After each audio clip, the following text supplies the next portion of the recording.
Psychopath आखिर कौन होते हैं साइकोपैथ? इसकी डेफिनेशन तो आज तक किसी को पता नहीं चली, लेकिन अगर हम रिसर्च के आधार पर समझे तो साइकोपैथ वो इंसान होता है जिसमें कोई भाव, इमोशन नहीं होता। ये किसी को मारने के बारे में अगर सोच लेते तो उसे मार कर ही रहते हैं, चाहे वो इंसान हो या जानवर।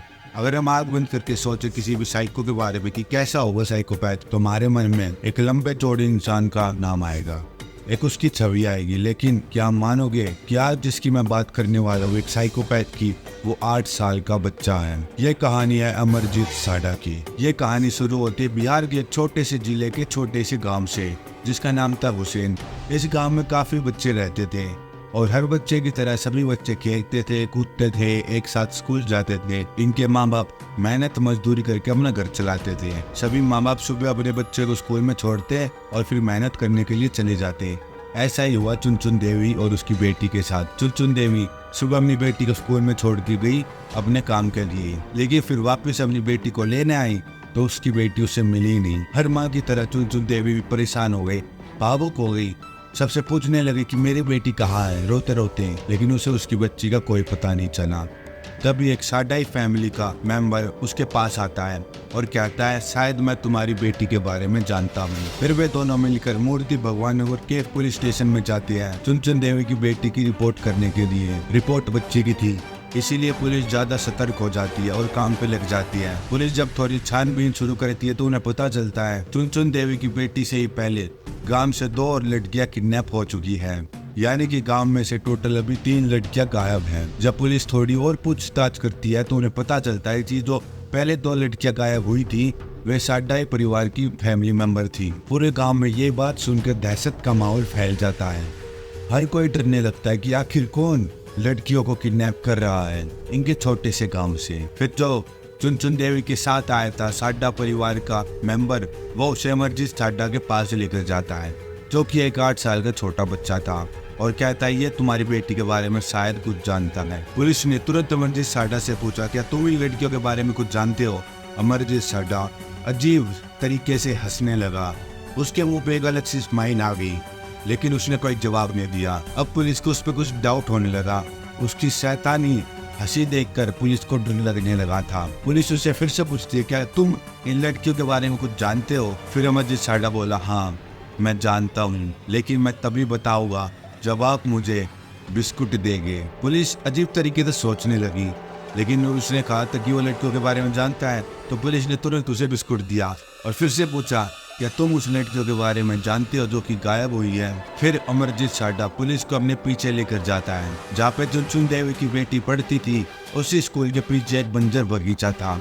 अमरजीत साडा पुलिस को वहीं पर लेकर आता है और बोलता है कि वो यहाँ है। पुलिस जल्दी से वहाँ पे छानबीन करती है तो उन्हें एक लड़की की डेड बॉडी मिलती है, जिसका चेहरा किसी ईंट या पत्थर से कुचला हुआ था। ऐसा लग रहा था उसके मुंह पर बार बार पत्थर से हमले किए हैं। पुलिस अमरजीत से पूछती है कि तुम्हें कैसे पता कि ये लड़की यहाँ पे है? तब अमरजीत अजीब तरीके से हंसता है और बोलता है, मैंने ही तो इसे मारा है। पुलिस शौक में चली गई थी कि एक छोटा सा 8 साल का बच्चा एक लड़की की हत्या कैसे कर सकता है। तो पुलिस डरते हुए फिर से उस बच्चे से पूछती है, अमरजीत से पूछती है कि तुमने इस लड़की को कैसे मारा? तो अमरजीत बताता है कि वो उस लड़की को पहले स्कूल से यहाँ पर लेकर आता है और फिर उसका गला दबाता है, लेकिन उसे वो मजा आ नहीं रहा था। उसे उस लड़की के चेहरे पर वो डर नहीं दिख रहा था, तो इसीलिए उसने एक ईंट उठाई और उस लड़की के चेहरे पर जब तक हमले किए जब तक वो लड़की मर नहीं गई। पुलिस के रोंगटे खड़े हो जाते हैं। पुलिस सोच में पड़ जाती है कि एक छोटा 8 साल का बच्चा ऐसे मर्डर कैसे कर सकता है। पुलिस को कुछ समझ में नहीं आ रहा था। तभी पुलिस को उन 2 लड़कियों के बारे में भी याद आता है जो कि पहले गायब हो गई थी और जो कि साडाई परिवार की लड़कियां थी। वे उनके बारे में भी अमरजीत से पूछती है, क्या तुम इनके बारे में कुछ जानते हो? अमरजीत कहता है कि मुझे बिस्कुट चाहिए।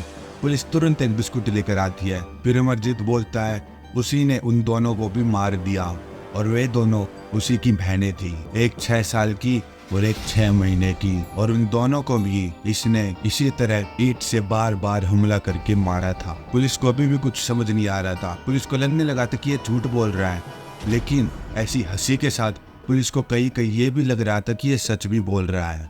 तो पुलिस उसके पिता को तुरंत पुलिस स्टेशन बुलाती है और उसके पिता से पूछती है कि आप जानते हैं आपका बेटा ऐसे ऐसे कांड कर रहा है। तो उसका पिता बोलता है, हाँ मैं जानता हूँ, इसने मेरी 2 लड़कियों को मार दिया। पुलिस शौक में चली जाती है कि इसका पिता जानता है तो इसने बताया क्यों नहीं। पुलिस उसके पिता से यही सवाल पूछती है कि अगर तुम जानते थे तो तुमने हमें बताया क्यों नहीं। तो अमरजीत का पिता कहता है, 9 महीने पहले इसने मेरी बड़ी बेटी को मार दिया था जो कि 6 साल की थी। पहले तो हमें लगा कि इनकी आपसी लड़ाई के कारण हुआ होगा, इसलिए हम बात को भूल गए और अमरजीत को समझा दिया। लेकिन दूसरी बार उस 2 दिन के बाद इसने अपनी छोटी बहन को भी मार दिया जो कि सिर्फ 6 महीने की थी। तो हमने इसे बहुत मारा। तो ये रोते रोते बोलने लगा कि पापा अब मैं ऐसा नहीं करूँगा, तो इसीलिए हमने इसे छोड़ दिया और ये हमारी आपसी घर की बात थी। तो हमें अच्छा नहीं लगा कि हम पुलिस को बताएं। पुलिस ये सब सुनकर ये बात तो समझ गई कि अमरजीत कोई आम बच्चा नहीं है बल्कि इंडिया का यंगेस्ट साइकोपैथ है।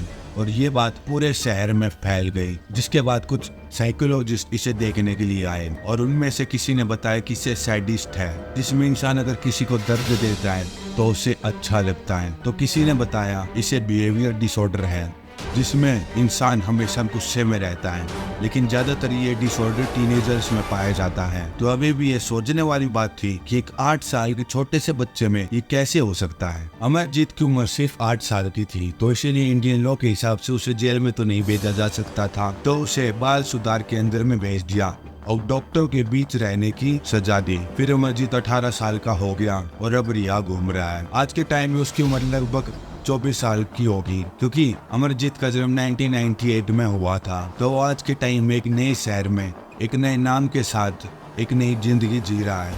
उसके बारे में आज के टाइम में कोई नहीं जानता, वो कहाँ पर है, क्या कर रहा है, क्या सोच रहा है। असल में अमरजीत के घर पे हमेशा आपसी तंगी रहती थी।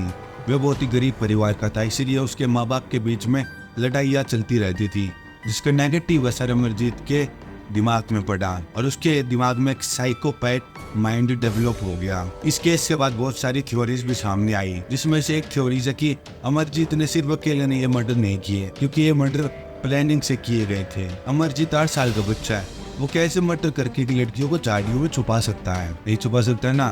तो ये थ्योरी है कि उसके साथ कोई और भी था जो कि बच गया और अमरजीत फंस गया और अब ये दोनों ही बच के घूम रहे हैं। इनके बारे में कोई कुछ नहीं जानता, ये सिर्फ थ्योरीज है, क्योंकि असलियत का तो सिर्फ अमरजीत ही जानता है। तो आपको क्या लगता है, क्या है असलियत, क्या है सच? कमेंट में बताइए और वीडियो अच्छी लगी हो तो लाइक और चैनल को सब्सक्राइब कर दीजिए।